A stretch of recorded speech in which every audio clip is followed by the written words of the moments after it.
Okay, we're good now. Okay, now we're live. Hey, we're live. Okay, welcome to the Wrestling Uncensored pre-show. We had a little technical difficulty there. We went on live. We weren't ready. The camera flipped around, and things went south pretty quick. You're very excited. I mean, France just won, so I understand. France just won. Allez les Bleus. Beautiful goal from Griezmann. A beautiful kick there from Griezmann, and the other guy, Lalane, or whatever the guy's name is. I don't know the France players. I'm sorry. I don't know. I forget his name, but he scored. It was pretty sweet. I'm trying to get the comments up here, guys. I'll get the comments, and we'll be back to normal. Someone's going to comment on your botch, I imagine. Oh, there you go. There I am. Boom. So we got the comments rolling. You can comment on the YouTube show. We are live. It's a Wrestling Uncensored pre-show. France just won. I'm feeling pretty good about it. France now going on to take on either Brazil or Belgium in the World Cup. I'm excited. Johnny got me this sweet World Cup France jersey that I'm wearing right now. Brings you good luck so far. Yeah, man. It's been pretty sweet. I saw the jerseys France was wearing today, and they're like, they're white jerseys. They're pretty nice. I'm thinking about getting one of those, too. Yeah, they do look pretty sweet. They're nice. But good luck against Neymar. It's not going to be easy. If they face Neymar. We don't know that yet, I guess. Yeah, well, it's either Brazil or Belgium. We'll find out later today. Antoinette saying, sharp. Dave got a haircut. Yeah, I did get a haircut. My hair was getting a little too long, a little too scraggly. So I got it shaved down yesterday, and it feels pretty good because it's been way too hot outside here. It's been like crazy, like 40-something degrees Celsius with the humidity, 45 or something. It's been nuts. It's been very hot, and finally today it broke. 33 people died. At least 33 people died in this heat wave so far. So it's been super hot, and now it's cooled out a little bit. It's like 26, 27 today. It's good. I've been enjoying it. I love it when it's hot. This hot? Yeah. It's been intense. I prefer this instead of the extreme cold. I prefer the heat instead of the cold too, but this is it's rough. It's tough to move around. But anyways, we complain about 7 months of winter, and we finally get some heat once in a while, and apparently it's wrong. We shouldn't have it like this. You're never happy. Well, no, I'm happy now. Now the weather's perfect today. It was just a little bit too hot. That's all I'm saying. God, I wasn't mad about it. What are you going to do? Andy Burrows, our boy out in England, says, "What's up, lads? Good win for France. I'm flying to Russia next Friday, so I'm there for the final." Oh, man. Andy, You're going to be at the final? Whew. You're going to get to see France win the World Cup, man. That's going to be amazing. It might be France and England in the World Cup, which would be crazy. That would be nuts. That would be pretty sweet. I'd be happy with that. It was pretty amazing to see England finally win a game on penalties. Maybe there's something behind that. I'd like to see England do well. Andy says he's going to see England bring it home. Not if they play France, my man. They're going to lose. I mean, come on. England's not really going to win the World Cup. You really believe England's going to win the World Cup? I don't buy it. I think they'll do all right. They may make the semis. They may make the final. But I don't think they're going to win. But if they win, I'll be happy for you, Andy. Ahmad Kadri says, "Hey, guys. Hello from Washington, D.C. What's up, Washington, D.C.? What's up? Just wanted to say that I like your show better than WWE Raw or Smackdown." Wow. Thank you, Ahmad. I like our show better than Raw or Smackdown, too. Franco Nardalillo says, "Totally agree, Ahmad." So there you go. Ahmad, you're not the only one. I'm glad to know we got people out in Washington, D.C. It has so much less action compared to Raw and SmackDown. It's pretty bad. Yeah, there's less physical confrontations on our show. Slightly less. I mean, sometimes, sometimes I have to beat you up a little bit. Thankfully, the bruising's healed, I think, from last week. Jeez. You're so weak. For a pro wrestler, you're a real sissy, This is why jiu-jitsu guys and real combat sports people are the real tough guys. These pro wrestlers, it's all fake and phony stuff, The real grapplers, you guys know. It's all about real grappling. It's all about jiu-jitsu. See, I did this when I said real grappling. I don't know why. It's just something you're supposed to do, I think. Andy says this is 1,000,000 times better than Raw. I agree. I mean, SmackDown's pretty good. SmackDown has Daniel Bryan, and Johnny's pretty good, but let's face it, he's no Daniel Bryan. Was Raw really that bad this week? Did we see the same show? I didn't think Raw was that bad. Yeah, I was telling John that Raw was so terrible this week. I was like, man, Raw was really bad this week, right? And he's like, oh, I thought it was pretty good. I thought it was okay. I didn't think it was pretty good. I didn't think it was bad as everyone thought it was. It wasn't a chore to get through like you tweeted about. It was a chore to get through. Mike Gives Back agrees with me. He says Raw this week was maybe the worst episode I've seen in years. Really? Come on. Remember that? Ahmad says, I think their storylines are just not engaging anymore, or maybe I'm just spoiled from the Attitude Era. I think, we were all spoiled during the Attitude Era. Stone Cold Steve Austin, The Rock in their prime. Yep. We saw the best stuff. We saw the best guys do the best things. It's never going to be like that. It'll never, ever be like that again, unfortunately. This week was worse than when Bobby Lashley had his sisters. That was a pretty bad week of Raw. Mike says, how could you not think Raw was bad? It was only Roman Reigns and that awful therapy stuff. That's not true. It pretty much was. It was okay. I mean, we're going to get to it on Wrestling Uncensored, the main show, right? But, I mean, let's get into it a little bit here on the pre-show, John, because the people are upset with you, all right? The Wrestling Uncensored universe is turning on you because you are the heel of this show. I'm just going to call it the way it is. If people don't like it, it's too bad. But I'm the last real babyface going, all right? The last outlaw? Take notes, Roman Reigns. You piece of garbage. Roman Reigns cuts a promo. That's how the show starts. And then Roman Reigns has a bunch of matches. And then he has a bunch of backstage promos talking about said matches. Mm-hmm. Right. And that was pretty much the whole show. Oh, what did you like? Kevin Owens getting tossed over in the port-a-potty by Braun Strowman? Did you think that was good? Did you think the Bayley and Sasha segments with Dr. Shelby were particularly engaging? Did you like watching No Way Jose and Mojo Rawley have another confrontation? I mean, what exactly did you like on this show, man? I thought Ember Moon continues to impress, continues to be like a high spot on Raw, without question. And I know you didn't like all of Roman's stuff, but Roman and Seth against Drew McIntyre and Dolph Ziggler was a great match. No, it wasn't. Just like Dolph Ziggler, Seth Rollins is probably going to be the match of the night at Extreme Rules in the Iron Man match. No, it won't. Mike Gives Back says, this was way worse than the sister stuff on Raw. I agree. Really? Did anybody enjoy Roman Reigns and Seth Rollins versus Dolph Ziggler and Drew McIntyre? Did anybody like it as much as Johnny did? I didn't like it. I thought it was really just basic stuff. I have not been impressed with Drew McIntyre. He looks good, but other than that, when he talks, when he wrestles, and with Ziggler, it's just kind of the same old stuff. Antoinette says she liked it, but Antoinette's a big Roman Reigns fan. So I'm sure Antoinette enjoyed Raw because Roman Reigns was on it a lot, and that's okay. Sasha Lagarde says Raw is the same show every week. Mike Gives Back says I like Drew McIntyre, but I just can't handle Roman. He says he feels cliche complaining about him, but the dude is so damn boring.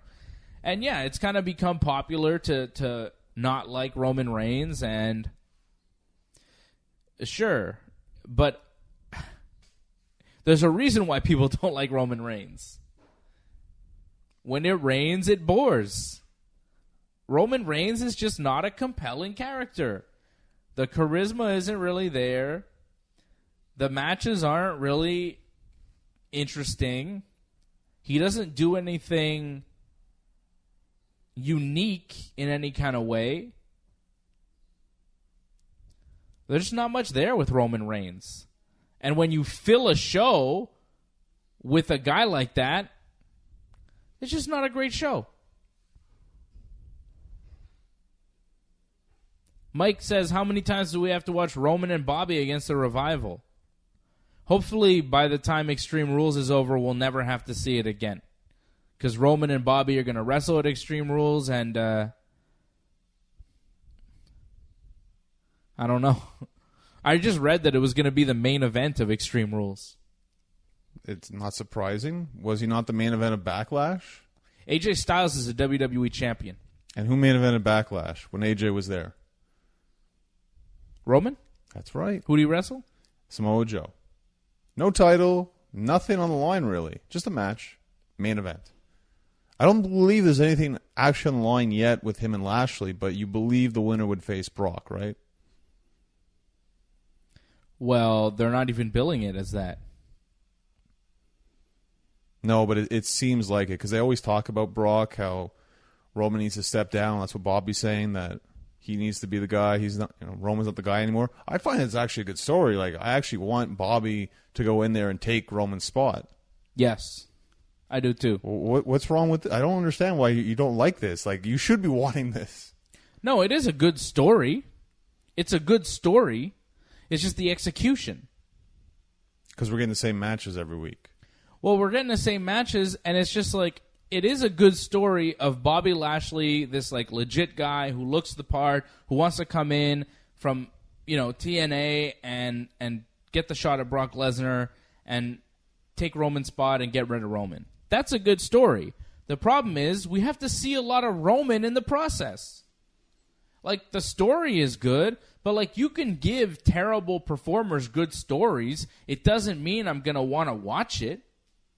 The Miz has really good storylines given to him all the time, but I don't enjoy The Miz. Well, you see, like, it doesn't... Just because the writers are focusing in on a character doesn't mean it's something I want to watch. I understand that, but if you want Bobby Lashley to succeed, you want him to advance, he has to take on Roman Reigns. So that means you have to see Roman. He needs to be featured. They need to build the story. So you got to suffer. Yeah, look, I understand all that, but the point is Roman should have never been in this spot to begin with. He doesn't have the talent to be a main event guy. That's the fundamental point. He's not good. They spent years building him. They're not just going to stop now. Yeah, I know. Sasha says, Roman is coming off as a hypocrite, saying Bobby's self-centered, yet Roman intentionally doesn't tag Bobby into the match. Are we supposed to feel sympathy for Roman? I don't get it. I don't get it either, really. Mike says, Roman's not a good performer. The writers are terrible, but they can only do so much with him. Antoinette says, blame the writers, it's not Roman. So, both sides.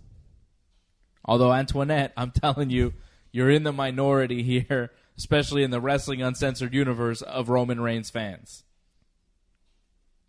Ahmad Kadri, you're from Washington, D.C. You're new to the universe, my man. I'm sure you listen to the show, and I'm happy that you're on the YouTube show, but I've never heard from Ahmad before, right? But he nails it. He says Roman is good at taking a beating, but just not a performer. I agree. Look, he can take a beating. He can get tossed around. He's a reasonably tough guy. But, like, if all you are is a heavy bag, I mean, I could put a heavy bag in there and have a better match. It's hard to get a heavy bag to get that kind of reaction, though, that he gets week in, week out. It's because of the push. Yeah, it helps the reaction is because of the push. The reaction isn't because of Roman. Like, it's not Roman. It's the fact that people don't really like this guy and we keep seeing him.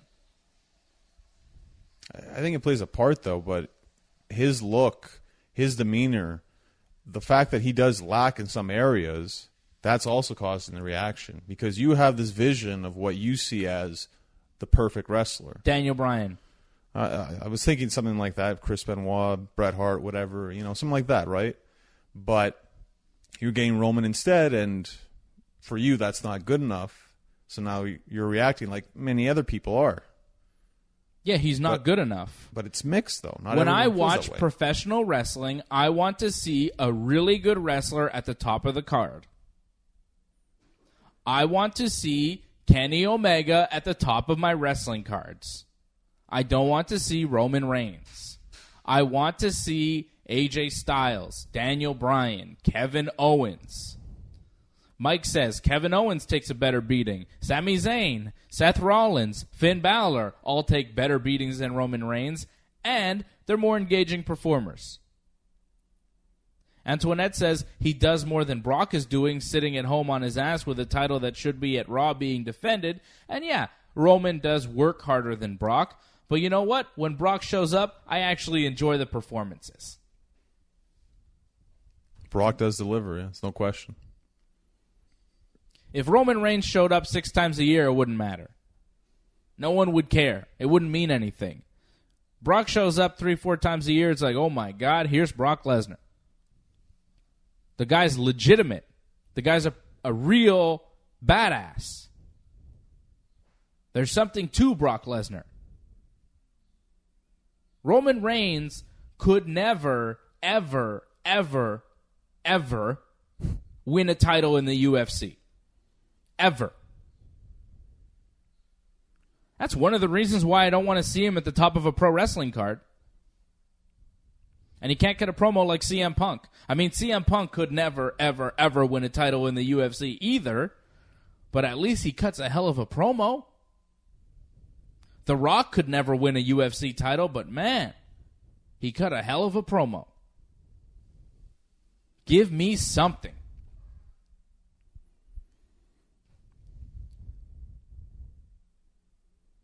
Ahmad says that's part of Brock's appeal, part of the storyline. He's not there, but when he shows up, he beats the hell out of everyone. Exactly. Well, Brock has this larger-than-life feel to him as well. So I don't think he should be champion right now. He's an attraction. He doesn't need the title. That's my one beef with Brock Lesnar right now. If he wants to work a limited schedule, that's fine. And the Universal Championship isn't really his fault. It's not his fault that he's a champion. That's the WWE that gave him that title. It's the WWE's fault. Don't be mad at Brock Lesnar for showing up when he wants to. Be mad at the WWE for allowing him to hold a major championship in their company longer than anybody since Hulk Hogan in the 80s.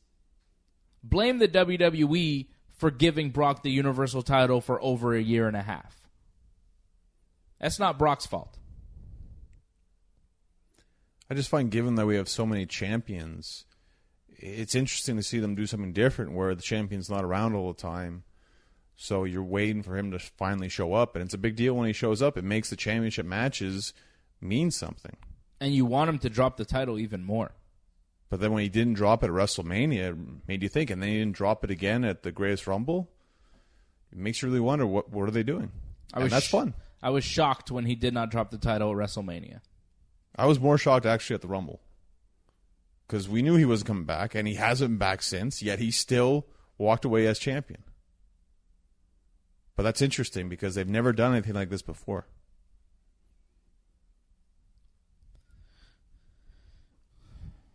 It's interesting because we don't know when Brock Lesnar is A, coming back, or B,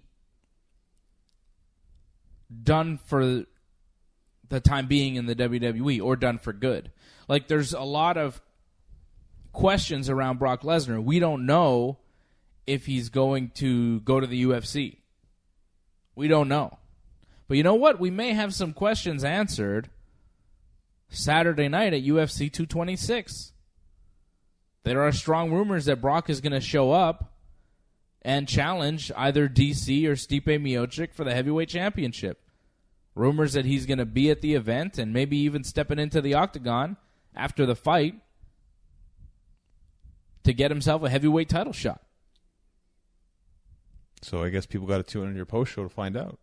That's right. I'll be back here on YouTube right after UFC 226 with AJ. So that's going to be crazy. It always is. AJ's coming over.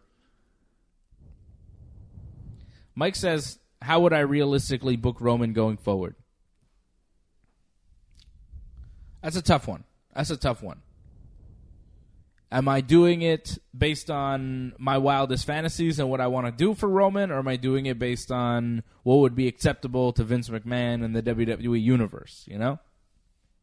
If I were to book Roman, I'd have Roman tag team with Seth for the rest of his life. It's not bad. It's just that's a long time, but I would keep him in a group. I'd keep him as a tag team guy or something, you know? Maybe you drift him up to the main event once in a while. But, like, say the immediate future, like what I would do with Roman Reigns. I would have him lose to Bobby Lashley. And then I would have him in a lesser feud with Kevin Owens. Okay? So you lose to Lashley, and then you feud with Owens after Owens gets embarrassed by Braun Strowman. And then in that feud, he loses to Kevin Owens. I would have Roman lose to a lot of guys that you wouldn't expect him to lose to. And I think by doing that, you build sympathy for Roman and you reduce the reason to hate him. Why do people hate Roman Reigns? Because he beats all your favorite wrestlers and he stays at the top of the card. So push him down the card and have him lose to some of your favorite wrestlers. Have Roman lose clean to Finn Balor. Have him lose to Kevin Owens in a long program. Like, if Roman Reigns entered a program with Kevin Owens after losing to Bobby Lashley, I think everybody would expect Roman Reigns to whoop on Kevin Owens. So why not go the other way? Why not go the other way? Have Roman in a significant feud with somebody you expect him to beat and have him lose. I think by doing that, you say, oh, well, okay, maybe they're not shoving Roman down our throats. Maybe they're not making the whole show about this guy. I would reduce the amount of Roman that we see, and I would have him lose to guys you wouldn't expect him to lose for a little while before something happens and he gets a big win. Like maybe John Cena comes back at some point and says, Roman Reigns, you've been doing really terrible. You beat me last time we were in the ring. I think I'm going to come back and get my revenge on you. And then Roman beats Cena. And you're like, oh, okay, well. And then Roman could beat somebody else, and then you slowly bring him back up the card. That's what I would do for Roman.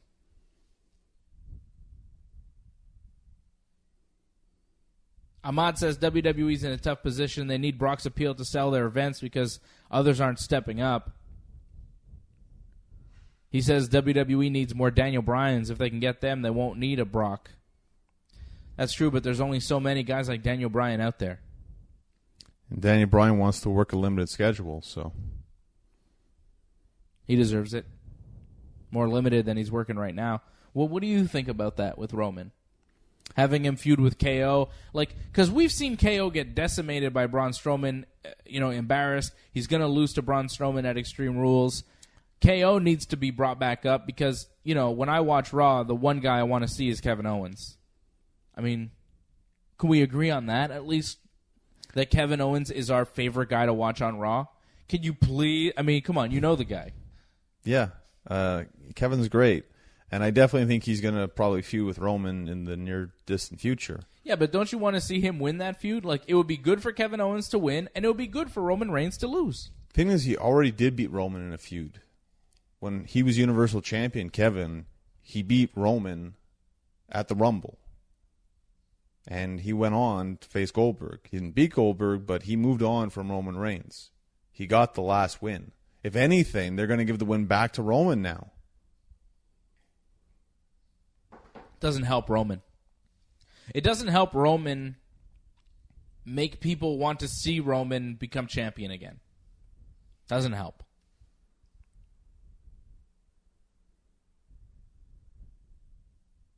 I don't know.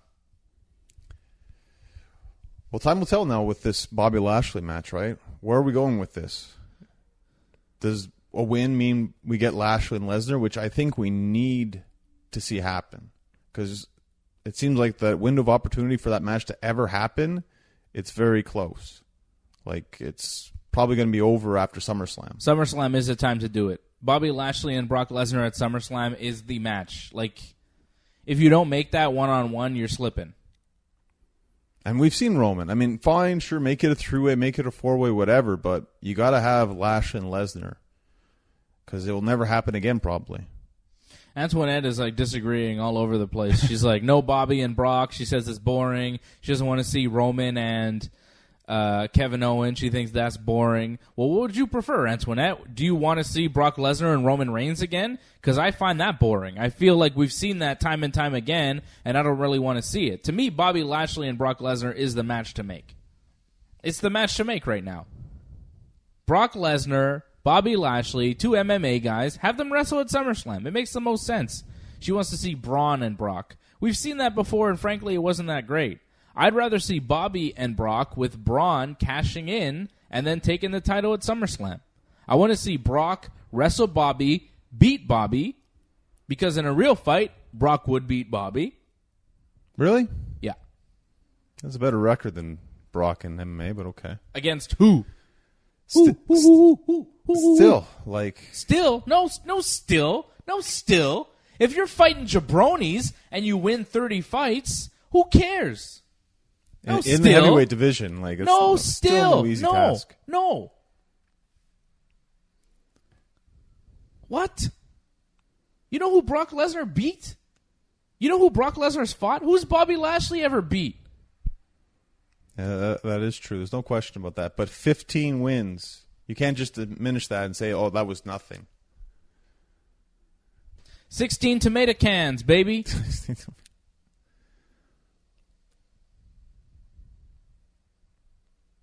Ahmad wants to see Daniel Bryan versus Brock. I wouldn't mind seeing it. I think the match would be incredible.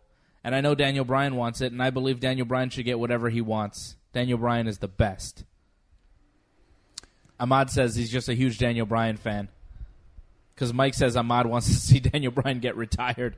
Which, could happen, and that's the danger with Brock. He doesn't care about his fellow wrestler, so he may hurt Daniel Bryan, and that's my concern with the match.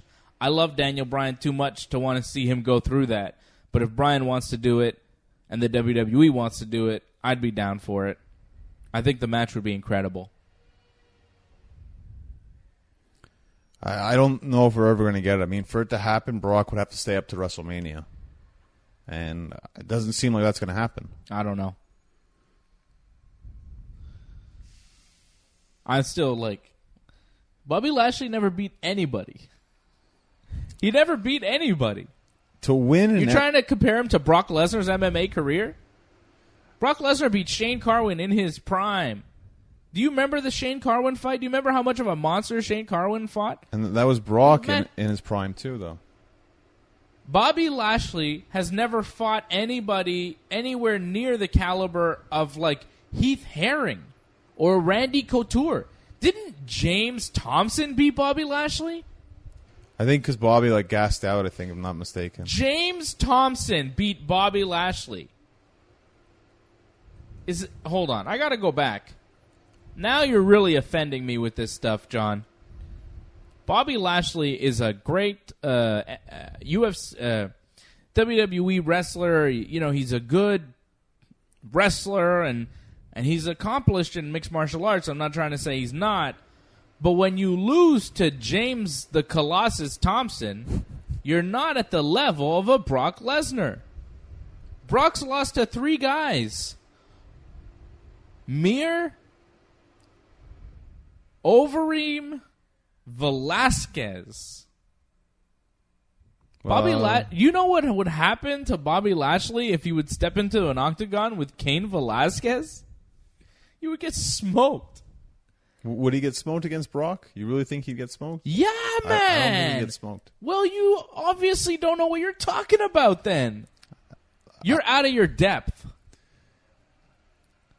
James Thompson lost Oh, you know what? Bobby beat James Thompson, though, in the rematch. So, okay. So Bobby, but still.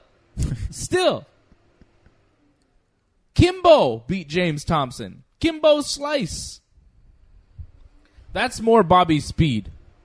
I mean, not anymore, obviously. You know, rest in peace, Kimbo. But that's more Bobby's speed. Kimbo Slice. I think it was tough for Bobby because he did MMA and wrestling back and forth. I don't know if that helped him. In terms of fighting the best in MMA, preparing for the best in MMA. He never challenged the best in MMA. He fought in low-level organizations. He never went to the UFC. Because his focus wasn't 100% there. You see why Brock takes such a long time off, because he's able to have that training camp. Bobby kind of rushed everything. He never really challenged himself.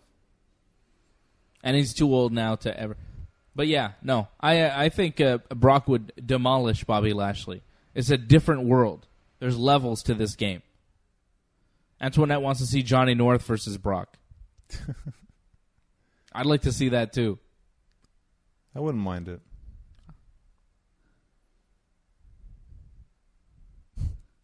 Ahmad says Johnny North should make Kane's first entrance in WWE and confront Brock. I don't get it. Like Cain Velasquez is gonna. Cause remember, Kane wanted to. No, Kane. By God, it's got to be. Oh, by God, Kane. Okay. You should do a Kane gimmick and get Brock. I don't know. Didn't you want to review a movie on this thing? Oh, the first Purge. Yeah. Yeah, the prequel to all the Purge movies that have come out. Yeah, I don't think you've seen any of the Purge movies. You know what it's about? Yeah, it's one day everybody, murder is allowed. You've told me about this before, right? Haven't you reviewed one of these movies before? 12-hour period. Not a whole day. 12-hour period. Whatever. And this is how, I guess, this is the first time they ever did it in Staten Island. And I was looking forward to seeing a lot of death, but it was mainly they just targeted, black people. So that wasn't very enjoyable. They got the KKK to go in there, and it was just disgusting, actually, watching that instead. What? Yeah, it was horrible, actually. Sounds like a pretty racist movie you went to go see. It was very racist, unfortunately, because it was very politically driven, because the politics were corrupt. So they just wanted death, and what's a great way to kill off black people? Well, KKK don't like black people, so they did that. Mercenaries. So it kind of sucked, but you got your good guys, you got your bad guys, right, off that. So the white people were the bad guys? Yes. White people were definitely the bad guys. Good call. Good call. But it was horrible, too. Oof. Were all the white people trying to kill the black people? It was just a good chunk. A very good chunk. Huh. Yeah, I know. It wasn't like that in the other Purge movies, too. It was just, chaos. But this was this was planned, and it was kind of sickening. Well, it sounds like a pretty bad movie. Did you like it? I enjoyed the fact that the bad guys got theirs in the end, so that was nice. Ahmad says everything's so politically driven these days, and he's checking in from Washington, D.C., so he would know, right? Antoinette says, is it worth seeing? I think if you like the other Purge movies, because it goes along with the story, but that'd be about it. I wouldn't jump into this right now. Sasha says, so Trump is producing movies now? Oof. I'm not allowed to get political, so I'm not going to say anything. Yeah, well, I mean, if you want to, you can. Go for it, man. Go for it. Let's see how the universe reacts to your political views. There was no Trump references whatsoever in the movie. I was looking for it, but I didn't see any. Antoinette wants to know, was there a wall, Johnny? It was on an island, so no. Nobody had to build a wall? No. They had people come in on boats. I think the KKK came on boats.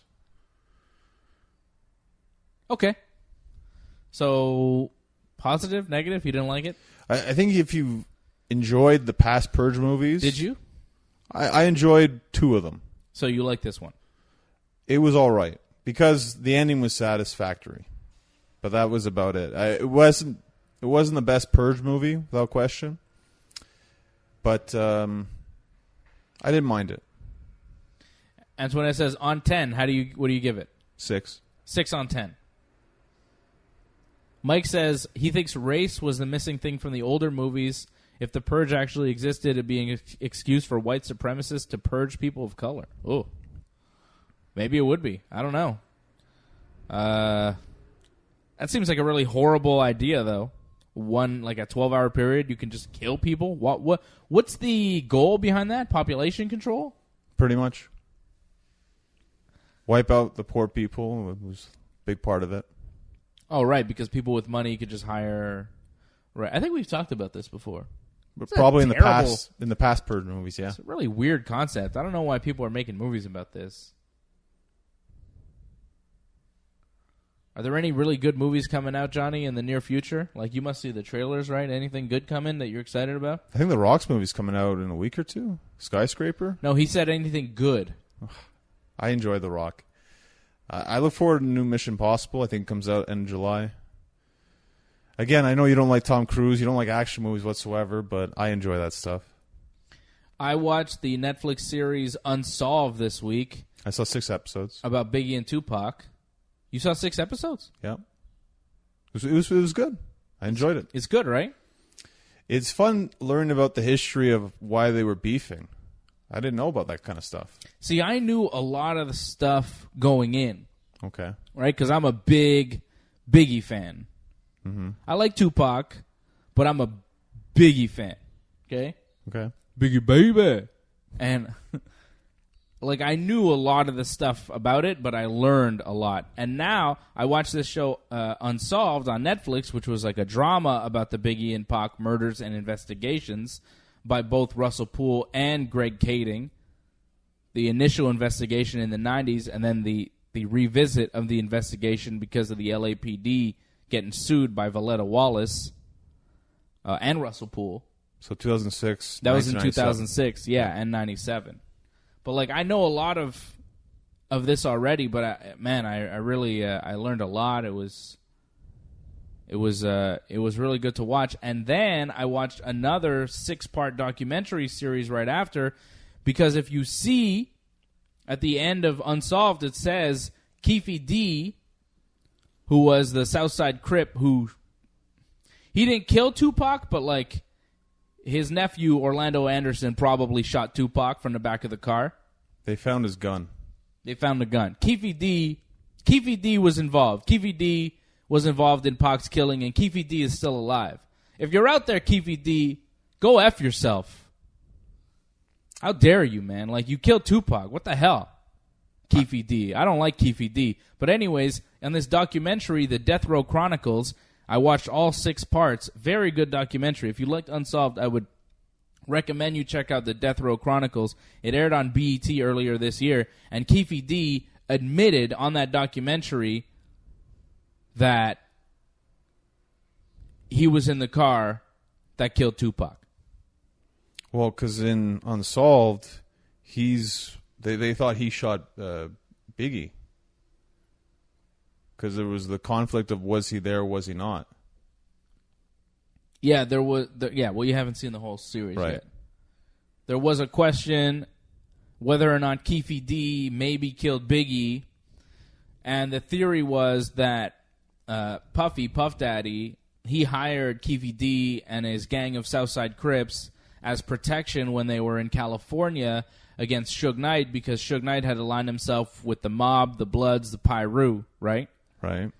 So apparently when Keefe and his crew killed Tupac, they felt like Puffy had told them or had implied that he wanted Tupac dead. So Keefe D went to collect money from Pac, allegedly, or not Pac. Keefe D went to collect money from Puff Daddy, and Puff Daddy didn't want to pay out. This was at the party. Maybe. Okay. Maybe. But Keefe D was at that party, and he did speak to Biggie at the Peterson Auto Museum the night that Biggie got shot. Keefe D was there, but it's not clear that Keefe D killed Biggie in retaliation. So it's possible that Keefe D was involved in the murders of Biggie and Tupac, but the going theory is that Suge Knight in jail paid a guy named Poochie to kill Biggie as retaliation for the Tupac murders, because Suge Knight was in the car with Tupac when he got shot. He saw Keefe D. He knew it was the Southside Crips, and he knew that Puffy was involved with the Southside Crips, paying them for protection. So Suge, in retaliation for Pac's murder, allegedly paid a guy named Poochie to kill the notorious B.I.G. Christopher Wallace. Poochie is dead, and the guy who may have shot Tupac, Orlando Anderson, is also dead. So unfortunately, no one will ever do time for the murders of Biggie and Tupac. Still unsolved. Almost, 20 years later. Over 20 years later. It's sad, man. It makes me sad thinking about it. It makes me real sad. It's we'll always love Big Papa. Terrible tragedy. The way it's... And they still haven't found Triple X Tentacion's killers. They arrested one guy. There's other people still at large. They still haven't found Triple X's killers. They still haven't found Jam Master Jay's killer. You could just let rappers die and nothing happens?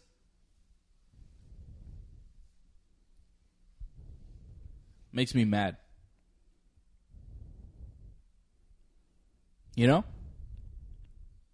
These guys can just get killed and that's it. No justice, no nothing. Still don't know who killed Jam Master Jay. Original founding member of Run DMC, gunned down in his studio. Still don't know. No one's ever been locked up for Jam Master Jay. No one's ever been locked up for Biggie, for Tupac. Triple X Tentacion's killer still at large. Sucks. Yep. All right, can we wrap this up? We got to get to Real Wrestling Uncensored show. This thing's been going for like almost an hour here. We got any final questions? I see Sasha message Wally. Where's Wally? Wally out in Ireland's not here. He's like usually here. Can't be on every show. Maybe he's still at the pub watching the football match, He watched the France match, I'm sure, and he's getting ready for Brazil and Belgium. He's probably just drinking. Getting ready for the Ringside Report tonight, maybe. Who knows? 5 a.m. Ireland time, midnight Eastern. Ahmad says, it was my first time here, guys, but I listen to your podcast every week. I'm usually working Friday, but when I do have a day off, I'll definitely join again. It's great to meet all of you. Ahmad Kadri out in Washington, D.C., thank you for joining us, man, on your first time here on the Wrestling Uncensored pre-show. It was good. Good comments and stuff. A regular listener. It's always good for me to discover new people that listen to Wrestling Uncensored and Ringside Report Radio. Like every week, it's good to know that you guys are out there. I may not hear from you, but I like to know that you're out there, and it's great when you check in. Hey, follow me on Instagram, by the way, Dave Simon MMA. I'm on Instagram now, and I'm going to do a giveaway when I get to 100 followers, which can't be that hard. I've got over 1,000 on Twitter, so it's like 10%. Go join me on Instagram, and I'll give away that Raw book to one of you at random. So follow me on Instagram at Dave Simon MMA, Twitter at Dave Simon MMA. I keep it real simple. Franco Nardolillo says, is Rey Mysterio coming back? Franco followed me on Instagram. Shout out to you, Franco. Rey Mysterio is coming back to the WWE. I think it's safe to say, right? You see the ad on the video game. Usually when they promote the hell out of you on that video game, it means they're about to bring you back. They did it with Goldberg. They did it with Kurt Angle. They're going to do it with Ray Ray. I heard there's a rumor that he signed a 2-year deal. I don't know if it's kicked in yet or it's going to happen, but apparently it's in the works. Can I say that I'm disappointed by that? Why? I feel like he didn't fulfill the obligation for New Japan. He did one match in a 6-man. He was supposed to wrestle Liger one-on-one, but he got hurt. I feel like he didn't do what he kind of promised he was going to do in New Japan. He started an angle with Marty Scurll. He started a thing with Will Ospreay. He still had the match with Liger to do. I feel like there are better opportunities for him in New Japan. More fun. The matches will be more fun. Well, even if he signed a contract, he still has to fulfill all his indie dates. So as long as they've already committed to something in New Japan, something's going to happen. I don't know. There are rumors that he signed. Sasha says he signed this morning. Antoinette saying that that's just a rumor. I don't know. I think it's going to happen. You're definitely going to see Ray back in WWE. Just, is it going to be soon or later? We don't know yet. I think Ray is going to come back real soon to the WWE. And I don't know if he'll ever wrestle in New Japan again. He did Dominion, and maybe that's it. He'll be at All In. He's confirmed for that. Is he? Yeah, he's confirmed for that. That's September 1st. So don't expect Ray until September 2nd, right? Again, you got to fulfill your dates, right? So, I mean, if they need Ray for SummerSlam, they'll use him, and he has to go to All In, fine. Marty Scurll's going to wrestle Kazuchika Okada at All In. They announced that this week. That's pretty cool. Scurll deserves it. He's a top talent, but he doesn't get booked in the heavyweight division because he's a junior heavyweight. But he deserves a match with Okada. He's good enough to have an incredible match with him. Marty Scurll is one of these guys that could be huge in WWE if they decided to pick him up and if he decided to go. Scurll is amazing. I'm a big fan of the Villain. I think they have a great opportunity right here because it's already sold out. You don't have to worry about drawing people in with your card, but now you can put on matches that people have never seen before, matches you've always wanted to do but couldn't do before. It's a really unique opportunity they have. They get to book their own show. Exactly what they've done. And don't forget, New Japan, the show in San Francisco is tomorrow. The Kenny Omega, Cody Rhodes title match goes down tomorrow. Wow. Pretty big, right? That's huge, actually, yeah. I'm excited about that. Mike says the Villain has one of the coolest gimmicks in wrestling. I agree. Too sweet. Ooh, ooh. The entrance is fantastic. The music, the entrance, the bird thing, the mask, the whole gimmick. He is brilliant. Huge fan of Marty Scurll. Is there any pre-show tomorrow? No pre-show for UFC 226, but AJ and I will be back here on this spot, youtube.com/ringsidereport.net for the UFC 226 post-show. Right after the pay-per-view, will we have a new heavyweight champion? Will Stipe retain? We'll find out. And we'll probably talk some New Japan as well because the New Japan show in San Francisco goes down at like 8 p.m. on Saturday night, and then the UFC pay-per-views at 10 p.m., so I'll be watching both. It's a long day for you tomorrow. It's just a good night. A lot of fun. Franco will be there. Antoinette will be there. The whole crew will be there. Thanks, everybody, for watching. Thanks, everybody, for commenting. Big shout-out to Franco, Antoinette, Mike, Robert Kloos, Sasha Lagarde, Ahmad Kadri. Great seeing you here, man. Andy in England. Heading out to Russia. Mike gives back. I think I mentioned him, right? Twice is okay. Yeah, there you go. Mike, you get a double shot. All right? All right. This has been the Wrestling Uncensored post-show, pre-show. Pre-show? Pre-show. I hope it's a pre. Pre-show. Allez les Bleus. Bring on Brazil. Go England. Hello, this is Mick Foley, and you are listening to Wrestling Uncensored. This is Curtis Axel, and you're listening to Wrestling Uncensored. What's going on, y'all? This is WWE superstar Kofi Kingston, and you're listening to Wrestling Uncensored. Aw, yeah. Welcome to Wrestling Uncensored. I am Dave Simon. He is Johnny North. Right here on TSN 690 every Saturday night, talking professional wrestling here with you. WWE Extreme Rules going down next week here, Johnny North? Are we already a week away from WWE Extreme Rules going down July the 15th? Next Sunday in Pittsburgh, Pennsylvania. One more week of Raw and SmackDown before the next pay-per-view from the WWE. And it'll be, the last pay-per-view before SummerSlam. SummerSlam is the second biggest show for the WWE next to WrestleMania. This is the Summer Mania. So Extreme Rules is almost like the Royal Rumble of the summer? Some would say maybe Money in the Bank is like that, I think. I think Extreme Rules is a nice little Fast elimination lane. chamber. It's the fast lane of the summer. I think Elimination Chamber, it's a bit cooler than Fast Lane, but sure. It's that kind of pay-per-view, I guess. We have some new matches announced this week. Seth Rollins versus Dolph Ziggler for the Intercontinental Championship will be a 30-minute Iron Man match. I know Big Johnny's excited about that. We'll get to that. Roman Reigns taking on Bobby Lashley is official, one-on-one. Ronda Rousey will be sitting ringside for the Alexa Bliss-Nia Jax match. And that will be Extreme Rules, so no DQ in that one. Maybe Ronda will get involved, probably. And then Jeff Hardy taking on Shinsuke Nakamura, also made official this week for the United States Championship. Roman Reigns, Bobby Lashley was a heavy feature on Raw this week.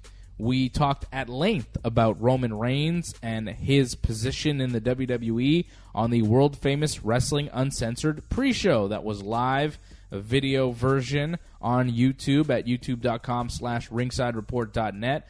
That is the YouTube home of Ringside Report Radio and Wrestling Uncensored, youtube.com/ringsidereport with the .net spelled out, DOTNET. Talked about Roman Reigns.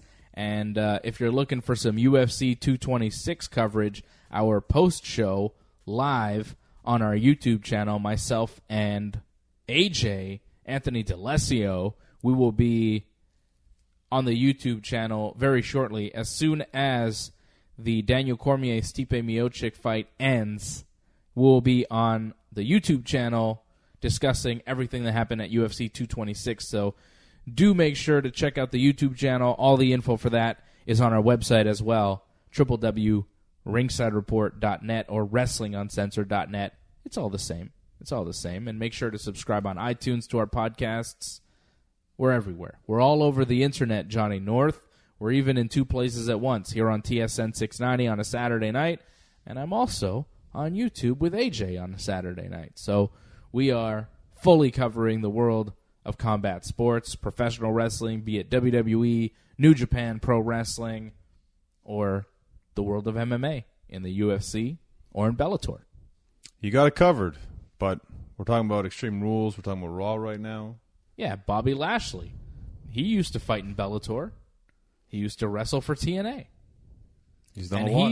he's taken on Roman Reigns in what could be the main event at Extreme Rules. Should it be? If they say it's a number one contenders match where the winner will face Brock Lesnar at SummerSlam, sure.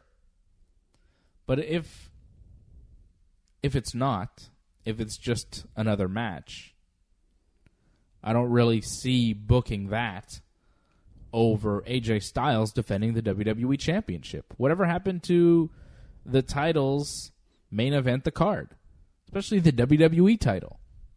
If you have Roman Reigns and Bobby Lashley in a match that's not even a number one contenders officially, if you have them wrestle and AJ is not the main event, you're just saying, look, the WWE champion is not that important. If you're the champion on SmackDown, it doesn't really matter. And that is the wrong message to send. AJ Styles is very important. AJ Styles is one of the best wrestlers in the world. SmackDown's very fortunate. They have the two best wrestlers in their entire company on the same brand with Daniel Bryan and AJ Styles. That title means something. I think the wrestling business as a whole respects AJ Styles way more than they respect Roman Reigns. That's not even up for debate. AJ Styles is more universally respected by professional wrestling than Roman Reigns, as he should be. Yet the WWE seems to respect Roman Reigns way more than AJ Styles. That's one of the problems with the WWE today. Everybody in the world says, hey, AJ Styles, he's the man. And then the WWE says, no. Roman Reigns is the man. You guys are confused. You guys are idiots. You don't know what you're talking about. AJ Styles isn't the man. He's just a guy on Smackdown. Look at Roman Reigns. Look at his nice wet hair and his nice muscles and his Samoan tattoos. I mean, ooh. Did you know he's related to The Rock? How could you not love Roman Reigns? He's the best. And then the whole wrestling world says, nah. And that's why the WWE is where they are. That's why Raw was terrible this week. Because they haven't caught on that the whole wrestling world says, not really, to Roman Reigns. The problem with AJ, though, against Roman, why Roman should be the main event, is you look at the matchups. Roman Reigns is facing Bobby Lashley. Potentially a guy who should face Brock Lesnar. AJ Styles is facing Rusev. And this is no offense to Rusev, but he's not really a main event guy. Yeah, he's over, but you don't see him in main events. And there was a point not too long ago where he barely won matches. Mm-hmm. And now we got to take him seriously as a threat for AJ Styles? Right. Hard sell. I don't disagree with you there. This match for AJ Styles is nothing special. This feud with Rusev feels like an in-between feud waiting for whatever he's going to do at SummerSlam. And by no means, I mean, this is terrible. Like, we shouldn't see this match. It's great for Rusev. I'm glad he's getting this opportunity. But you kind of just alluded to it. It's just like a roadblock for AJ until he gets to SummerSlam. That's all it is. It doesn't feel like Rusev has a chance to win. They haven't really built Rusev in a way where you believe in him to win. He was a babyface up until he started feuding with AJ, and now he's doing all these heelish tactics, behaving like the old Rusev that no one ever cared about or cheered. But that guy won a lot of matches. Don't forget, the old Rusev that no one cared about, they pushed him. The Rusev that's entertaining, that people care about, they buried. What is wrong with the WWE? Like, they really can't get it straight. How hard is it? When a guy is good, you push him. When a guy is not, you don't. When he gets big reactions from the audience, you do stuff with him. You run with it. When he gets no reactions from the audience, maybe you go another direction. But they're just like, no, damn it, we're staying the course. I don't care what happens. I don't care if they boo Roman out of the building. I don't care if half the audience leaves before Roman's match even happens. That's what happened last pay-per-view, right? When Joe and Roman main evented. Was it Backlash? Yep. Half the arena left before the main event because they don't care to see Roman wrestle. And that's bad. They're not booing. They're not cheering. They're leaving. They're not buying tickets to see Roman Reigns. If they were buying tickets to see Roman Reigns, they'd stay to watch his match. Nobody wants to see that guy. Honestly, I really want to see Bobby Lashley versus Roman Reigns. Booking-wise, I want to see it. I want to see Bobby Lashley versus Roman Reigns like I wanted to see Bobby Lashley versus John Cena back in the day. Me too. Didn't they do it? They did. And it was very interesting because Lashley, here was this guy getting a big push, right? And here's John Cena, the guy. You weren't excited about the match quality.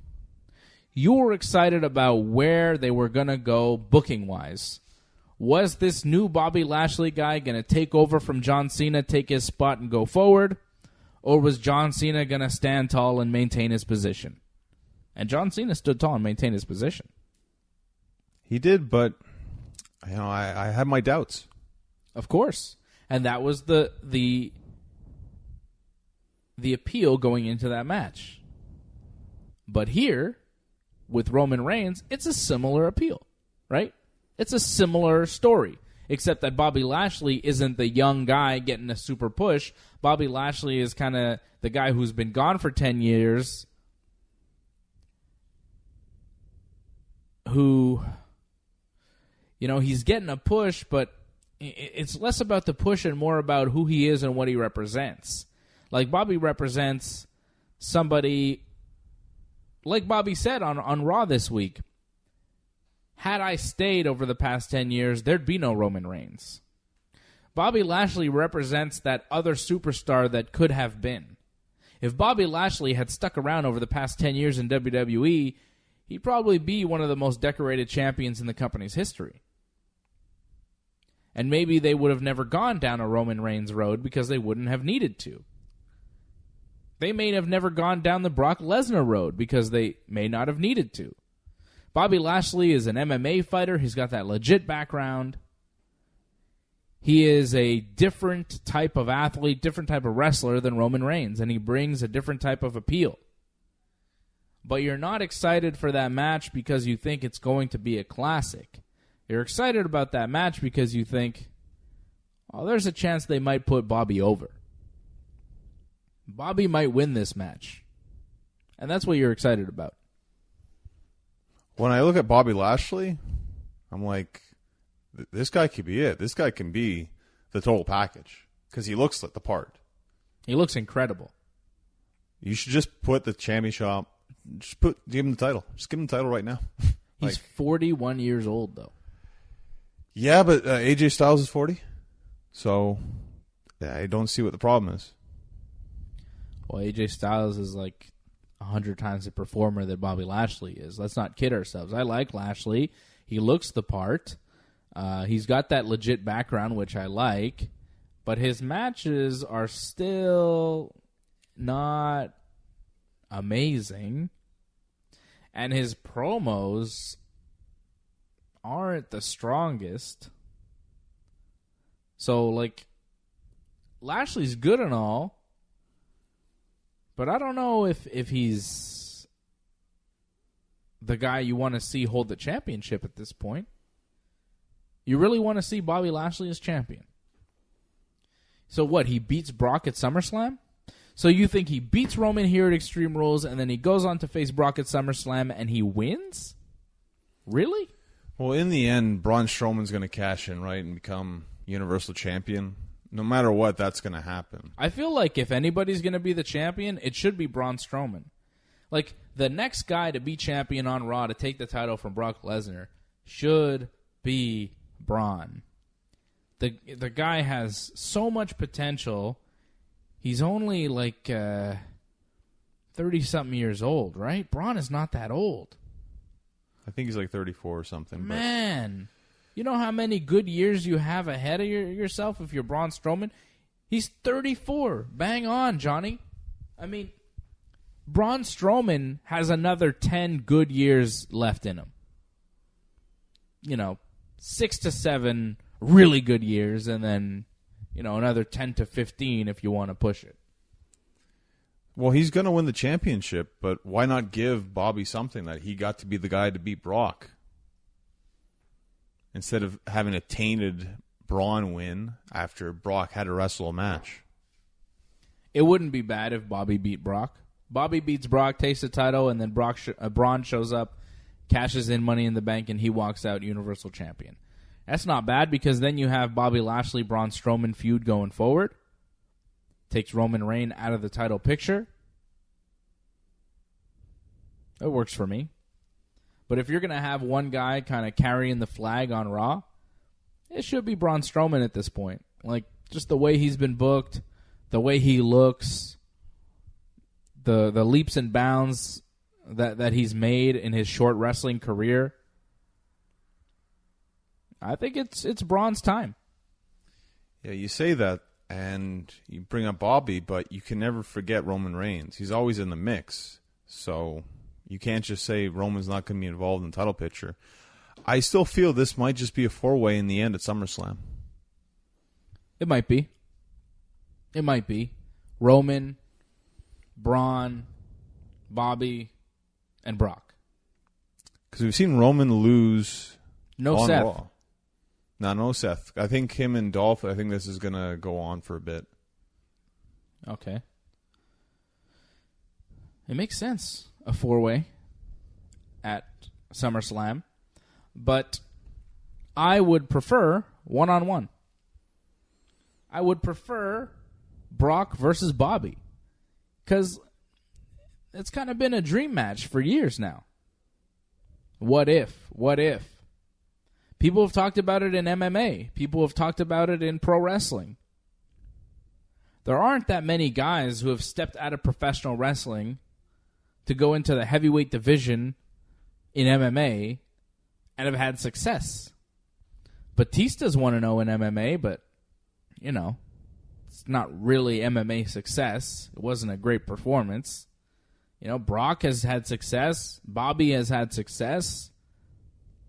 Who else has done it? Kid Cash. What? You don't remember Kid Cash? Yeah? He fought MMA. Not in the heavyweight division. No, not in the heavyweight division, but he fought. I think he won a fight, too. Yeah, maybe one or two, but, like, nobody's looking for Kid Cash. You know? Jack Gallagher's won a couple fights in MMA. That's not what I'm talking about. I'm talking about major success where people are paying attention to your fights because they know who you are. You know, people were paying attention to Bobby Lashley in Bellator because he's Bobby Lashley. Same with Brock Lesnar in the UFC. These guys are needle movers. These guys make people tune in. They're stars. They had success in the heavyweight division, yet they've never wrestled each other and they've never fought each other. I mean, the story is built right there. Let's go. SummerSlam, one-on-one. What are we waiting for? It makes so much sense to have the two MMA guys, two heavyweight MMA fighters, one from the UFC, one from Bellator. They're going to meet for the first time ever in a WWE ring. I mean, by God. It's fantastic. I could hear Paul Heyman cutting the promos on this match right now. This is huge. Bobby Lashley. Brock Lesnar, NC2A Division I National Champion. Bobby Lashley, what was it? NAIA? Yeah, NAIA. NAIA. What is that anyways? NAIA. It's not NC2A. Bobby Lashley, and that's what I'm telling you about Bobby Lashley, Johnny North, which we talked about on the pre-show. There are levels to this game. Brock Lesnar, NC2A Division I, top of the line. Bobby Lashley, NAIA, no one knows what that is. And I said this on the pre-show. Bobby kept flipping back and forth between wrestling and MMA, and I think that hurt him a lot. We're talking about college days. Neither of them were doing pro wrestling in college. Brock was at NC2A Division I. He was a national wrestling champion. That's top of the line. Bobby Lashley was an NAIA national champion. No one knows what that means. Big difference. Levels to this game. Growing up, yeah, he had a better background. Okay. He still does. You still think Bobby Lashley has a chance in a real MMA fight against Brock Lesnar, which is shocking to me because he has no chance. Bobby couldn't stand with Brock. Brock would outstrike him. And he'd out-wrestle him. You even said He beat him in every facet of the game. You said on the pre-show that Bobby didn't challenge himself enough. But if he did, the game would be different. No, it wouldn't. There's a reason he didn't challenge himself, because he wasn't up to the challenge. Do you remember Chad Griggs when he beat Bobby Lashley? Lashley had one round in him. Lashley's gas tank was good for one round. He could take you down. And that's about it. And you saw that he worked on that. He toned down the muscle, and he worked more on his cardio. Sure. If you say so. Well, if you look at him back when he was in WWE the first time around, he's a lot bigger. Wellness policy, my friend. Wellness policy. So Monday Night Raw, your boy Roman Reigns, you loved it. You loved every minute of it. Him and his boy Seth, they teamed up, and they faced those guys there, Drew and Seth and Dolph. And They won. By DQ. I thought it was a great back-and-forth match. Great action. One of the best matches I saw this week on WWE television. Well, it's pretty slim pickings from the matches you saw this week, but I think everything on SmackDown was better than that match. No, that's you're everything. Incorrect. You're incorrect. Everything, no. No, I don't think SmackDown so. is so much better than Raw, and just enjoy it so much more. When I tune into SmackDown, I'm like, cool, this is going to be a 2-hour show. I'm probably going to get AJ Styles, Shinsuke Nakamura, and Daniel Bryan. That's what I want in a wrestling product. I tune into Raw on a Monday night, I'm like, oh my God, I have to sit through 3 hours of Roman Reigns and Braun Strowman and blah, blah, blah, Jinder Mahal, Elias, oh my God, and I'm asleep. I'm telling you, Seth. Like, where's Kevin Owens? At least Kevin Owens had, little backstage promos here and there. I liked when he was doing a promo with Kurt Angle, and he was like, you got to do something about Braun Strowman. Like, he's messing with me. And Angle's like, well, you're going to be in a match. I was like, But I like Kevin Owens. Did you notice what he was wearing?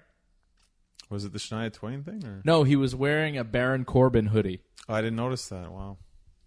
I thought that was a great touch. He mentioned Shania Twain, if I'm not mistaken. Yeah, he's like, Kurt, cancel this match with Braun Strowman. I'll do anything. Do you want Shania Twain tickets? She's a personal friend. I'll babysit your kids. You and the wife can go. I wonder if that includes Jason Jordan. He should have said it. I'll even babysit Jason Jordan. Oh, that was funny. Funny stuff from Kevin Owens. But he's like the only bright spot on Raw. The only time, I laughed when he said that. The Shania Twain bit from Kevin Owens, very funny. Angle's face, too. Angle looked like he was about to crack up. Kevin Owens is the best guy on Raw. If Kevin Owens was a Universal Champion or if he was going to challenge Brock Lesnar at SummerSlam, I'd be very, very happy. But unfortunately, Kevin Owens is just a foil right now. He's just a guy to get beat up. He was getting beat up by Braun Strowman, and before that, he was getting beat up by somebody else, right? Well, Bobby and Braun. Yeah. It was a tag match. Yeah. You're just constantly getting beat up by Braun Strowman. And, I tune into Raw, I'm like, how are they going to embarrass Kevin Owens this week? And this week was, all-time bad. Last week, Braun flipped his car. This week, they had a match in the main event of Raw. Man. Well, they didn't really have a match. Well, it was kind of a match, but Kevin Owens just kind of ran away. So Braun wins by countout. And I like that Braun is so into winning the match that he waits for the 10 count and then goes to chase Kevin Owens. He's Kevin Owens could have been gone by the time the 10 count was over and Braun decided to run out of the ring. But Braun had to stay in the ring, watch Kevin Owens escape. The referee counts to 10, Braun wins, and then he decides to chase after Kevin Owens. Gotta get those wins, man. Yeah. Okay. So then Kevin Owens tries to drive away, but he doesn't have the keys to his car. He looks for a place to hide, finds a port-a-potty. Strowman figures out that Kevin Owens is in the port-a-potty, duct tapes it shut, and then proceeds to drag it all the way to the stage, which was the most impressive thing about this, because that thing looked heavy, and Braun looked like he was really lugging it. I think that's a real feat of strength. Braun is a real strong man. He's a monster. So that part was cool. Then he brings it onto the stage. Of course, Kevin Owens has been taken out of the thing by the time it goes on the stage, right? Because Braun then tips it off the stage onto the floor. It cracks open when we come back from commercial break, but it's behind a curtain, so the fans can't even really see what's going on. And then we come back from commercial, and Kevin Owens is there getting medical attention. He's got all this blue stuff on him. I don't know why there's blue stuff in the porta-potty. I don't get it. I don't know how to explain that whatsoever. I guess people crap blue now. I guess. I don't know. Yeah, I don't understand why it was blue. Is the water in the porta-potty blue? Was that supposed to be sewage that gets transformed blue? I'm not really sure. I'm not really sure why Kevin Owens was all blue, but he was. Maybe somebody can explain that to us at Dave Simon MMA on Twitter and Instagram, or at North Genesis on Twitter and Genesis Johnny North on Instagram. But I don't understand why Kevin Owens was all blue when he came out of that porta potty. But at no point did I believe he was in the thing when Braun tipped it over. And then, of course, we come back from commercial, and he's there. And that's how Raw ended. And it was just like, okay.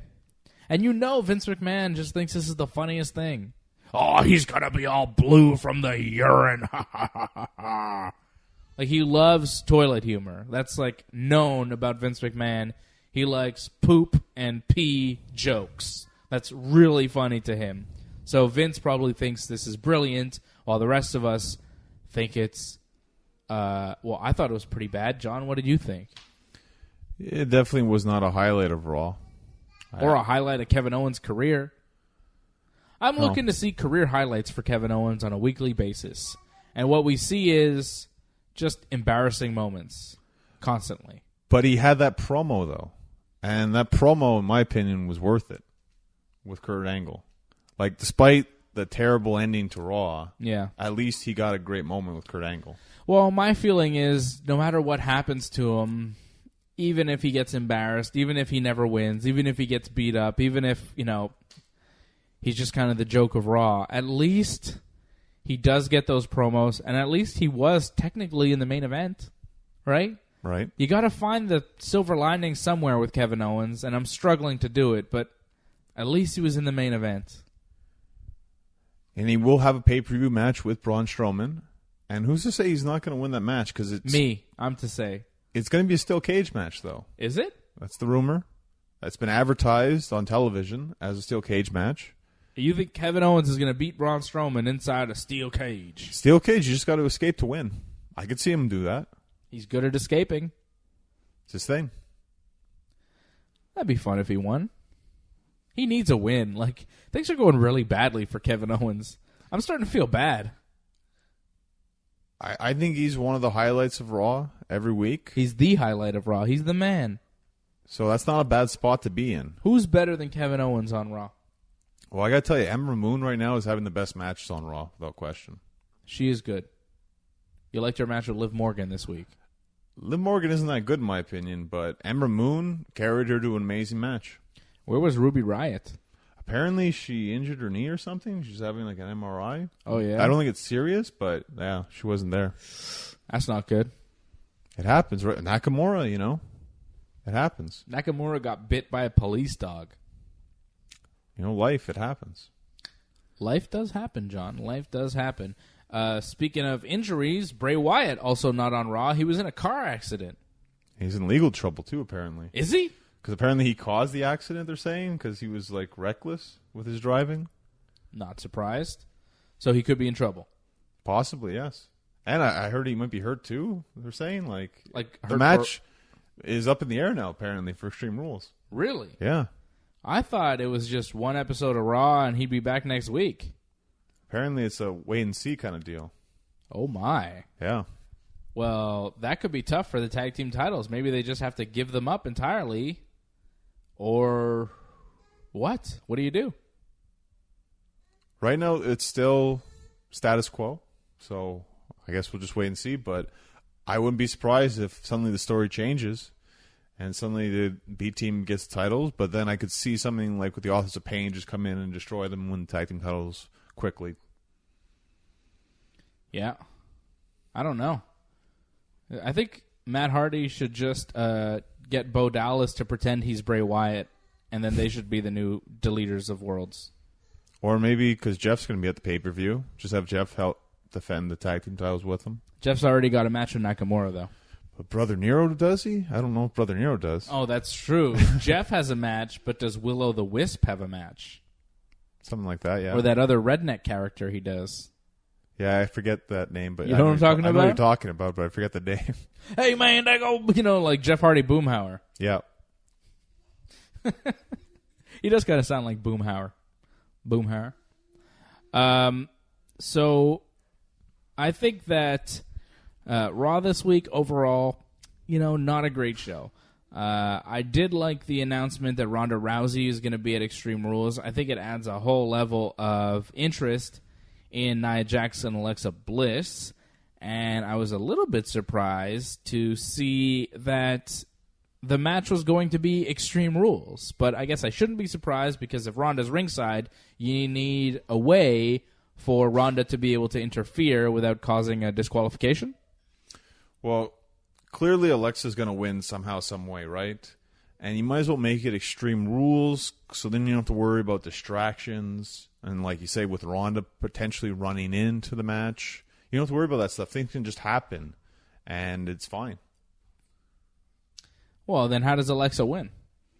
If Ronda's there ringside, and she hates Alexa Bliss,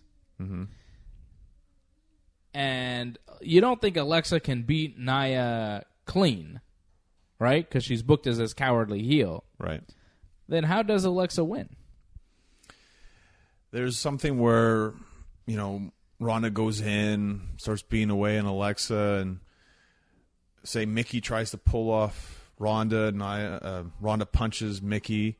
Then there's another pull, and she thinks it's Alexa, but it's Nia, and she ends up punching Nia. Yeah. Something like that's going to happen. Setting up a triple threat for SummerSlam? I don't know if it needs to be a triple threat. I feel like Alexa versus Ronda is the match you want to go with. If you want to throw in Nia, sure. But I don't know if it's really necessary to have Nia Jax in a three-way. I feel there's not really a lot of heat between her and Ronda. It was a fine match at Money in the Bank, but I don't find that's the story you need to tell. Unfinished business, though. That match didn't have a clear winner. It was clear, and they sell it, that Ronda was going to win that match. Yeah, but there wasn't a clean finish. I don't know. I could see Nia Jax being inserted into that as a triple threat. Either way, makes you want to watch Extreme Rules a little bit more, knowing that Ronda Rousey's going to be there and she'll probably get involved in some kind of way. I like that. Ronda saying, look, I may be suspended from Raw. I'm not suspended from Extreme Rules. Good workaround. It makes it more interesting. Ronda's definitely one of the highlights of Raw. To a lot of people, she's the main reason they watch Raw. I watch Raw for Kevin Owens and Ronda Rousey. These days, anyways. She's a bigger star than a lot of people in WWE will ever be. So, Tell you, I'm not watching Raw for Baron Corbin and Finn Balor promos. I'm not watching Raw for that feud. I really don't care about that. I'm not watching Raw for Sasha and Bayley with Dr. Shelby. Those promos were awful. And they did what I told them not to do last week. They turned it into a comedy bit. They had some real heat with Bayley attacking Sasha last week. It felt like a real angry storyline, and they turned them into a comedy act. Doesn't make any sense. I like that Dr. Shelby had a picture of like Daniel Bryan and Kane in his office. That was nice. Comedy. Just plays into it. They're just building this. Like, obviously, we're going to see this again next week. Yeah. It's not good. They had a serious feud going, and it's been turned into this joke. Are they going to eventually become a tag team that hates each other? No, I think they're going to wrestle each other, but I don't know if it's going to be at Extreme Rules. I feel it might be at SummerSlam, which, you said there might not be room for them. I think they're making room for them. They're trying to make this into a bigger deal than it was. Yeah, but the promos are not good, and if they keep doing bad promos, no matter how much they hope to make it into a bigger deal, it's not going to work because people are going to reject it. I have no interest in Bayley and Sasha after last week on Raw. The week before, they had my interest. After this Dr. Shelby stuff, they've lost me, and I'm not the only one. I'm saying give it time. It's not over yet. They're still going to do something. Let's see where they're going with this. And then if it's pretty much more of the same, then I'm going to say that they really screwed up here. But there's still time. Okay. If you say so. We got to take a short pause here on TSN 690. When we come back, I'm going to bury the Revival. Okay? I'm going to absolutely bury the Revival for being terrible, phony wrestlers. Get ready. It's going to be real mean. I'm Dave Simon. He's Johnny North. It's Wrestling Uncensored on TSN 690.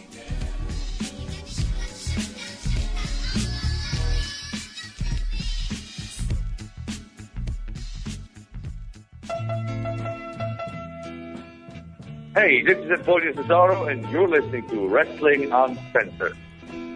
Hey, this is the Heartbreak Kid, Shawn Michaels, and you are listening to Wrestling Uncensored. This is Rob Van Dam. You're listening to Wrestling Uncensored.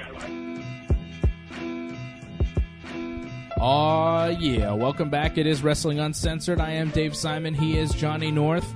WrestlingUncensored.net is our website here on TSN 690 every Saturday night, talking professional wrestling here with you. Roman Reigns teamed up with Seth Rollins against Drew McIntyre and Dolph Ziggler on Raw this week. The Revival interfered. They attacked. Ziggler and Drew beat on Rollins. The Revival beat up on Roman. Roman then wrestled the Revival.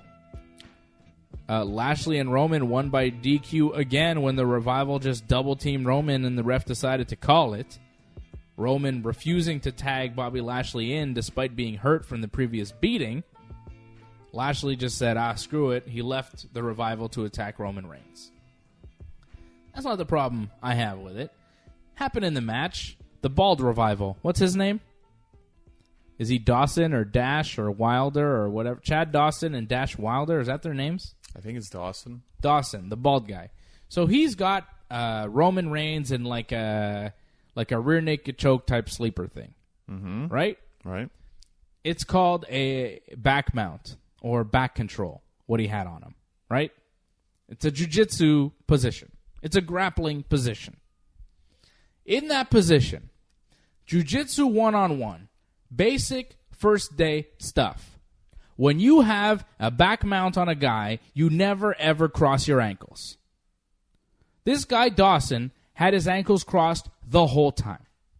There were so many opportunities for Roman Reigns to slip his leg over and snap this guy's ankle in two, and he never ever did it.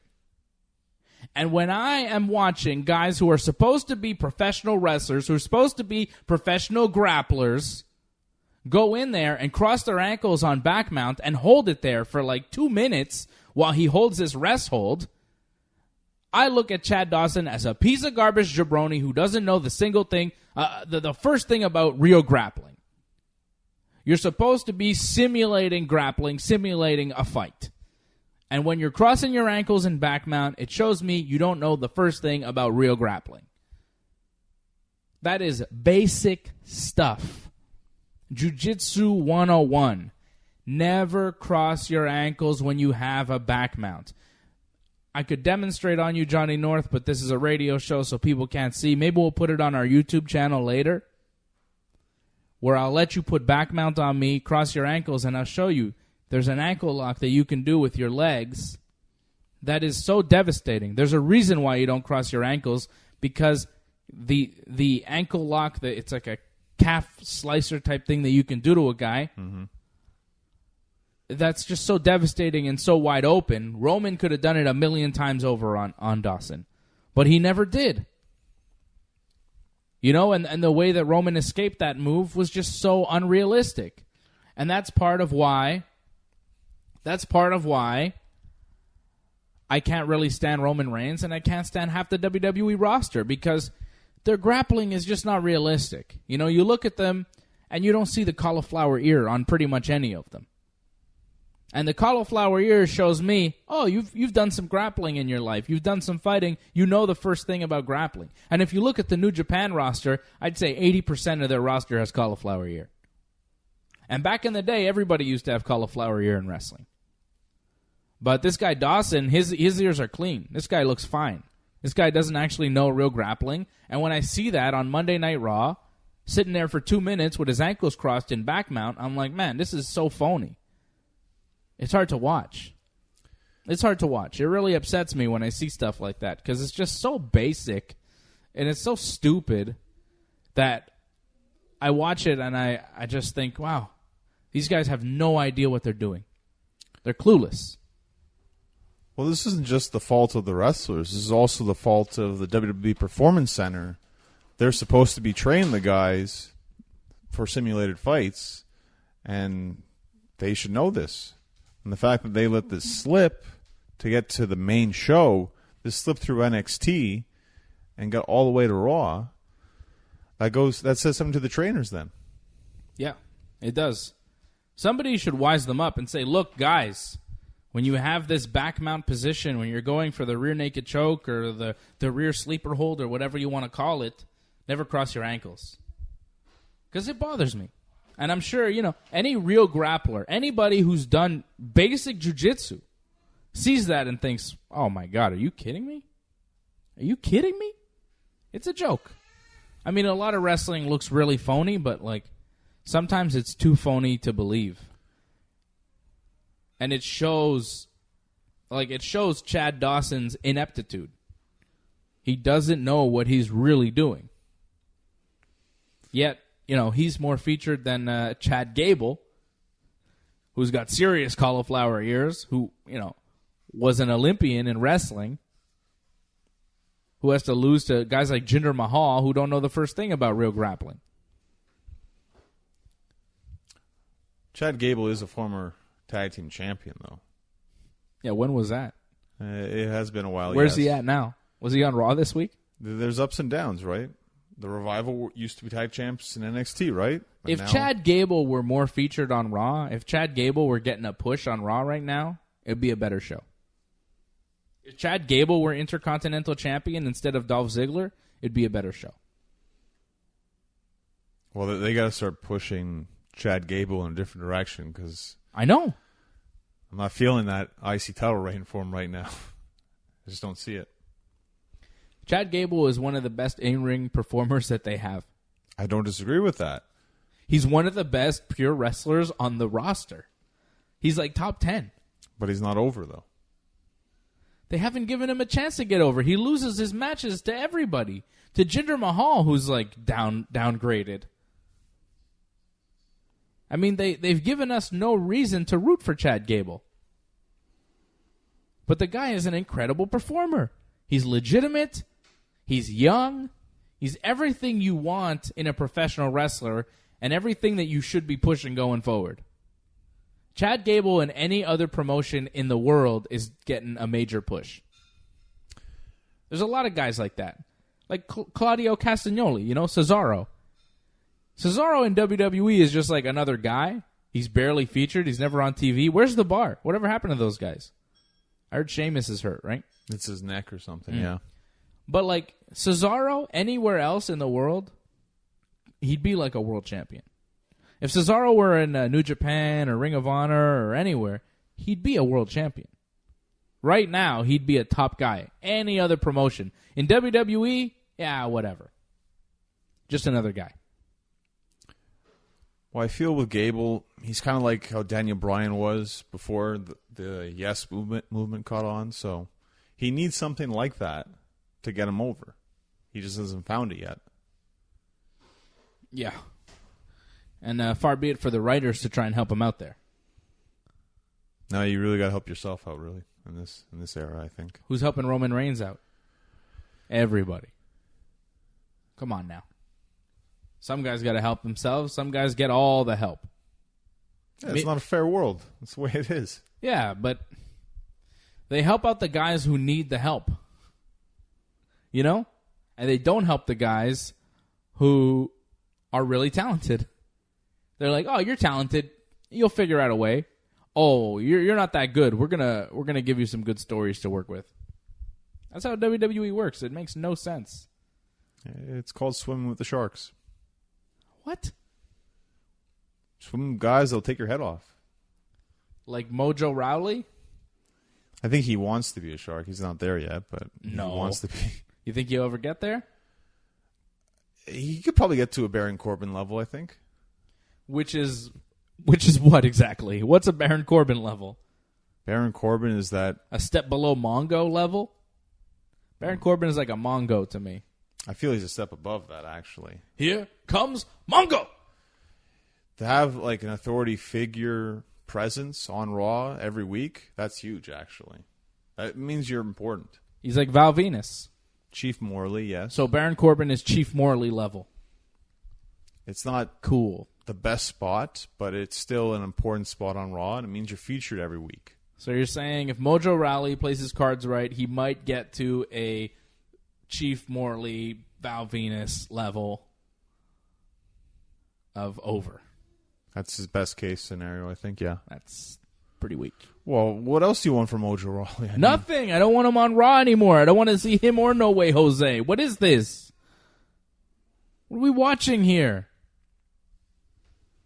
Compare the opening promo to Raw with Roman Reigns and Dolph Ziggler and Drew McIntyre compared to the opening promo for SmackDown with Daniel Bryan and Kane. So much better. That promo on SmackDown was so good. Daniel Bryan and Kane in the ring there. Kane says Bryan always has a demon watching over him. Bryan's like, well, not always. Last time you were in the ring with me, you tombstoned me everywhere and tried to end my career. And Kane's like, no, I didn't do that. We were always friends, though. And Bryan's like, you tried to abduct my wife. And Kane's like, oh, I only tried to. We're cool, right? I always had your back. I always had your back, Bryan. And Bryan's like, no. And Kane's like, yes, I did. And Bryan says, no, you didn't. And then they go back and forth. No, yes, no. And I thought that was really good, man. It was great. It was really good. But it's a nostalgia act, too, though, because it used to be great.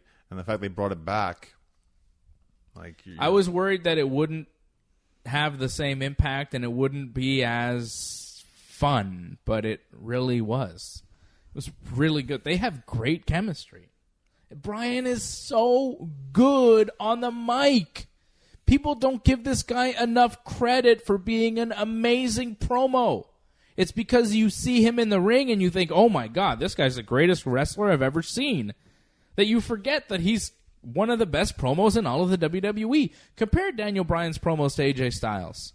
I love AJ Styles, okay? No disrespect to the man, but Alan Jones can't work a stick like Bryan Danielson, brother. It's really unfair, though. The material that AJ Styles was given this week wasn't anything special. And Daniel Bryan, him and Kane, it's one of the most over acts in all of WWE. It's kind of really unfair to say that. AJ Styles, all they get was like, I'm AJ Styles, I'm here, and then he gets cut off. So he really didn't get a chance to say much. It's called swimming with the sharks, John. It's called making your own opportunities, John. Sorry, am I making your argument against you? Like, what?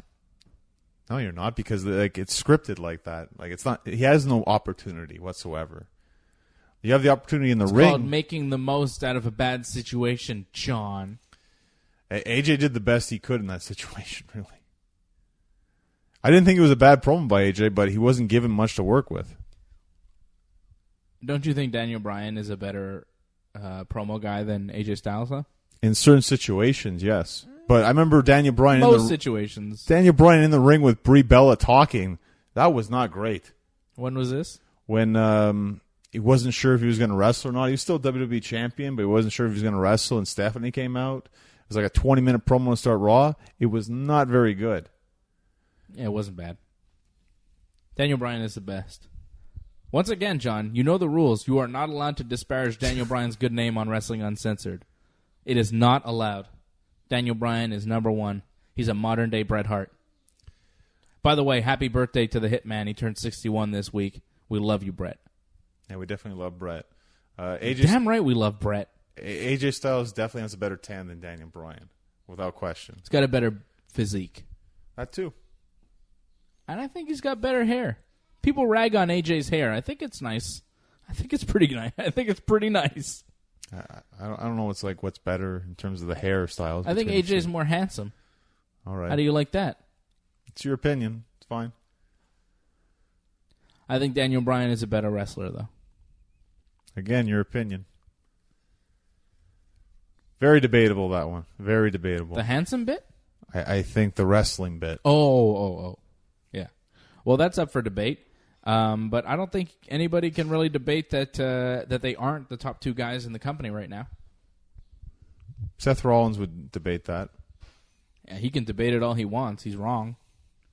You think Seth Rollins is on Daniel Bryan or AJ Styles' level? I think he does think that, yes, without question. Yeah, okay, maybe he thinks he is, but I'm sure The Miz thinks he's on the same level as those guys. Actually, The Miz thinks he's above Daniel Bryan, if you heard his promo that he did. He did an interview. He said Daniel Bryan's not on his level. In terms of a promo, not even close. Miz is terrible. Miz is so bad. His match with Jeff Hardy this week, like, it was all right. It was only good because, like, Jeff whisper in the winded him on his head. Did you see that? When Jeff went up for the whisper in the wind, his foot landed right on the top of Miz's head. It looked really painful. And the swanton looked pretty rough, too. But the match itself was like, whatever. I like that Jeff won. It was interesting there. Miz, it was still kind of a distraction finish, though, right?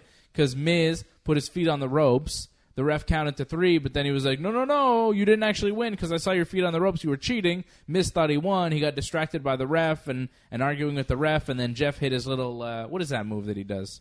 Side effect? It's not a side effect. It's like a stunner type thing. Twist of Fate? That's a twist of fate. That's a twist of fate, right? Well, it's just version of the Twist of Fate. Yeah, because Matt does it differently. Right. So Jeff's twist of fate, and then he hit the swanton. So Miz got a bit distracted, but he still lost clean to Jeff Hardy, which was interesting. Well, I thought that match was very interesting because The Miz beat Jeff Hardy last time in the Money in the Bank qualifying match, so I believe The Miz had a good chance of actually beating Jeff Hardy because Jeff Hardy, up to that point, didn't have a match going into Extreme Rules, so who knew what Jeff Hardy was going to do going forward? Yeah. That match was good because it felt like, at times, maybe Miz was going to win. I wouldn't have been surprised if that happened. Jeff Hardy's amazing. His promos are a bit weird, but he's a future Hall of Famer. He's a living legend. Jeff is probably the most unique wrestler in all of WWE. Maybe in WWE history, too. Just in terms of his look and his wrestling. There's nobody like Jeff Hardy.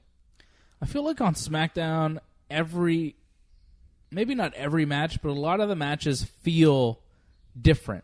Like when it's a Jeff Hardy match, it's a Jeff Hardy match. Right. When it's a Daniel Bryan match, it's Daniel Bryan. When it's AJ Styles, it's AJ Styles, and you're seeing something uniquely AJ Styles, uniquely Daniel Bryan, uniquely Jeff Hardy. Raw feels like everybody's doing the same thing. The finishes are a lot of the same. The wrestling is very similar. They're all very similar. Whereas on SmackDown, you have more guys that didn't come up through the WWE system that have wrestled around the world that have more varied and intricate styles. Well, I find for the most part Raw has heavyweights. And this is where I find Seth Rollins really stands out on Raw. He has a different style compared to most people. Yeah. You don't like it, I understand. And I know a 30-minute Iron Man match is a nightmare for you. I'll probably fall asleep.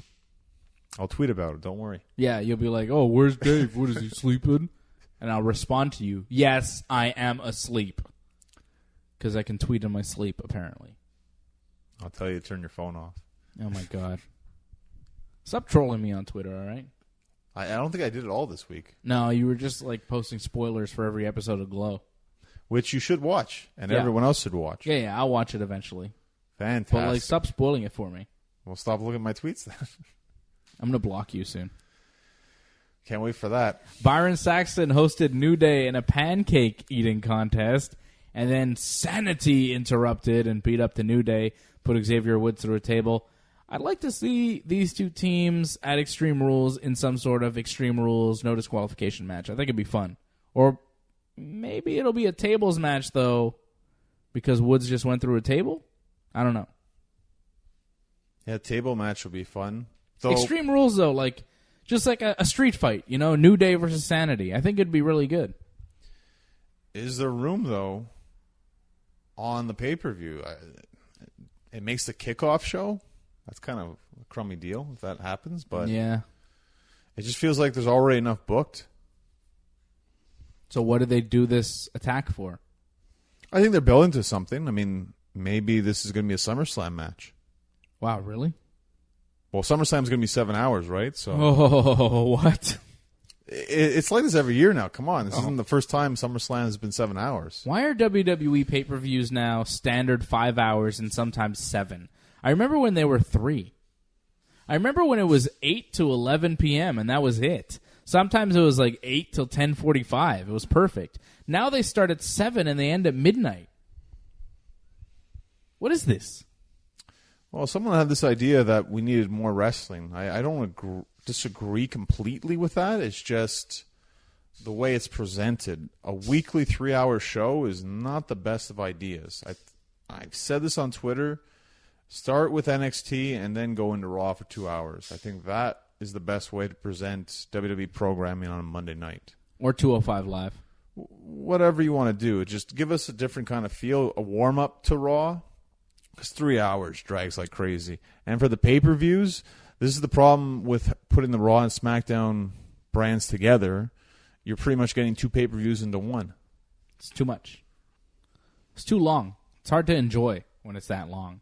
Just feels like you've been watching wrestling forever and you're thankful it's over. You know, that's how you feel when you watch these pay-per-views. You're like, oh man, thank God that's over. Even if it's good. WWE can't sustain quality for 5 hours. New Japan can, by the way. They can. I watch their pay-per-views. They're about the same length, and it never feels like, oh my God, I can't believe it was that long. New Japan's more fun to watch. But WWE, they just can't do these 5-hour shows. They're too long. And they're not good. Speaking of Japan, Asuka delivered a Japanese-style slap to James Ellsworth this week on SmackDown. That was the coolest thing that happened on SmackDown. That slap. What a sound on James Ellsworth. And he sold it like crazy. I mean, he was hurt. That hurt. That did not tickle. That slap was legit. Ellsworth is a gamer, man. The fact that he'll go out there and cut a decent promo too, and then go out and take a beating, man, like he really fought for everything just to get back into WWE, and he's showing it. He's really stepping it up. I'm happy for him. But it ended in a double countout when Ellsworth ran away and Asuka ran after him right away, which is maybe what Braun Strowman should have done with Kevin Owens. Like, how come that didn't end in a double countout? But there was consequences to that. Yes, Asuka chased Ellsworth, but then Carmella kicked Asuka from behind, and then her and Ellsworth escaped. Asuka left angry. However, Paige made the rematch. It'll be Asuka versus Ellsworth again on SmackDown this week. And Ellsworth, I guess, is not allowed to run away. Well, because they call it a lumberjack match. Oh, they're doing a lumberjack match? With girls, but they still call it lumberjack. Lumberjill match, I thought they called it. No, but apparently it's lumberjacks. That's what they call it. All right, whatever. That's good. It's a good idea. Becky Lynch beat Peyton Royce via disarmor. Becky Lynch, every week on SmackDown, is getting a win. I think it's a slow build for her to SummerSlam to face Carmella. Yeah, definitely. Feels like Charlotte, I think, is taking some time off. Well, I think she had a little injury deal with a breast implant. She had like a breast implant problem. Right. And I think she's taking time off to deal with that. Well, there's no other top face to face Carmella, so yeah. It has to be Becky because there's really no other choice. Is it going to be Lana? I don't think so. No. It's going to be Becky, and this is fine. It's too bad because it kind of gives it away that Asuka's not going to win at Extreme Rules. Yeah, it does feel like it's unlikely for her to win because it feels like they're building Becky. However, I'd like to see Asuka win. I think Asuka deserves a championship at some point. I would not be surprised because we're expecting Ellsworth is going to cheat or whatever in this match. I wouldn't be surprised if Carmella just wins practically clean. That'd be nuts. I know, but you're not expecting that. No. And you'd be shocked, but I think that could happen. It'd be bad for Asuka. They shouldn't do that. Yeah, but you've already gone down this far. I mean, she hasn't been beat clean, though, by anybody like Carmella. The only person to beat her clean was Charlotte at WrestleMania. Honestly, like, sometimes losses are the best things for you. And at this point, it would do something. Maybe not a good thing for her, but it would do something. I think it would be the end of Asuka as a major draw for the WWE, which sucks because when she came into the main roster, she was a ready-made star. And it feels like ever since she's been on the main roster, they've been slowly degrading her star level. Well, it goes to show when you have an undefeated streak, you need a backup plan for when this streak finally comes to an end. And it seems like they never quite figured out what to do after the streak is over. It feels like the character pretty much almost dies, but they're still there. So they need to come up with something different for her. I suppose. I don't know what they're going to do with Asuka, and I don't have big aspirations for the future of Asuka. Unfortunately, it's disappointing. Johnny North, when's your next match? When can people see you in the ring? No idea, but keep checking my Twitter feed and Instagram when I find out. So your Twitter at North Genesis and your Instagram at Genesis Johnny North. I make it much easier for everybody. You could follow me on Twitter and on Instagram at Dave Simon MMA. And I'm running an Instagram contest. I just got Instagram like last week. I know I'm very slow on it, but I'm running an Instagram contest. So once I get to 100 followers, which should be, anytime now, we're getting up there. I'll do a giveaway of that Raw 25th anniversary book, a very nice book commemorating 25 years of Monday Night Raw. So we'll be doing that giveaway over on my Instagram at Dave Simon MMA, on Twitter at Dave Simon MMA, and of course check out our YouTube channel for the UFC 226 post show, which should be live any minute now.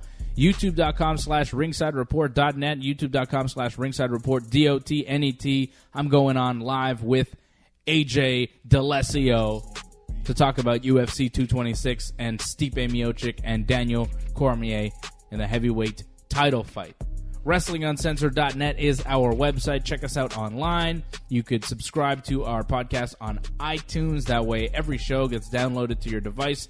It's real easy. Subscribe on iTunes. Leave us a 5-star review. Leave us a comment. We always appreciate it. We're on Google Play. We're everywhere. And online at WrestlingUncensored.net. For Johnny North, I am Dave Simon, and this has been Wrestling Uncensored. Yeah. Yeah.